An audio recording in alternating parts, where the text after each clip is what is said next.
Olá, eu sou o Ricardo, sou aluno do curso de Física da Universidade Federal do Piauí e vou falar para vocês sobre a força de Coriolis referente à disciplina de Mecânica Clássica. Bom, o que vai ser essa força de Coriolis? Introdução. Ciclones, tornados e tufões, eles são intérpretes climáticos que têm consequências devastadoras por onde passam. Para entender sua formação e seus mecanismos, vai ser necessário compreender que esses fenômenos eles são complexos e que dependem de diversas variáveis. E quem são essas variáveis? Essas variáveis sendo uma delas a força de Coriolis. Aí vamos ver o que é essa força de Coriolis.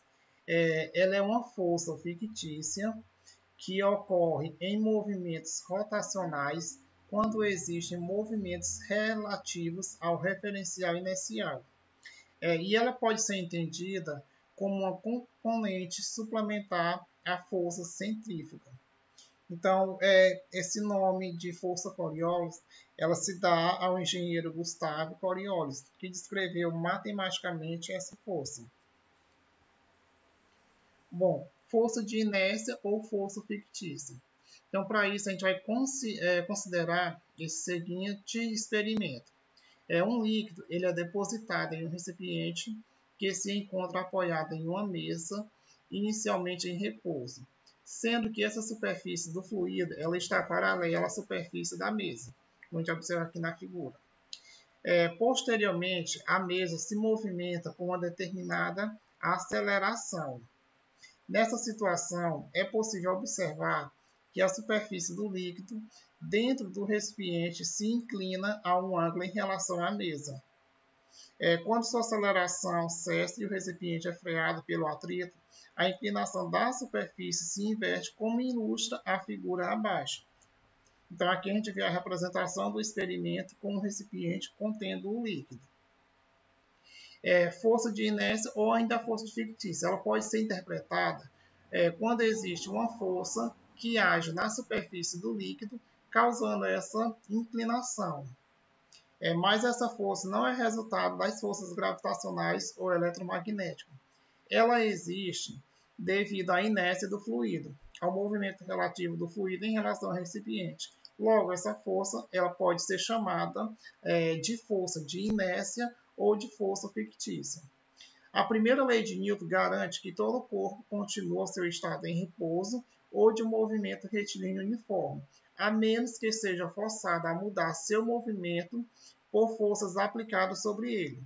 Esse efeito ele é observado pelos passageiros de um ônibus que são alcançados para a frente quando o veículo freia. Outro exemplo é o caso do pêndulo preso no teto de um carro que é lançado para trás quando este está em movimento. Esse princípio da inércia é o verdadeiro responsável pelo comportamento cinemático do sistema, que é incorporado à representação das forças fictícias ou inerciais. Aqui a gente tem os efeitos da força de Coriolis. Suponha que duas pessoas estejam brincando em um carrossel. Nessa brincadeira, um dos participantes arremessa uma bola para a frente. A vista superior do carrossel em movimento mostra uma trajetória retilínea na bola, que é o ponto roxo da figura abaixo, que está aqui nessa figura. Em um outro referencial, no qual os participantes são observados imóveis, a trajetória dessa será curvilínea, como a gente vê nessa figura aqui abaixo. Esse desvio da trajetória é uma consequência da força de Coriolis. Aí esse efeito ele pode ser descrito como um caso específico pelo módulo da força dado pela fórmula abaixo, para um corpo de massa m com a velocidade angular e a velocidade relativa. Aí, então, essa é a equação. A gente percebe que para a existência da força de Coriolis deve existir uma velocidade angular. Logo, o movimento tem que ser rotacional e também deve existir uma velocidade relativa ao sistema inicial. Certo? Então, era isso, a pequena definição e os efeitos da força de Coriolis. Espero que vocês tenham entendido e até mais.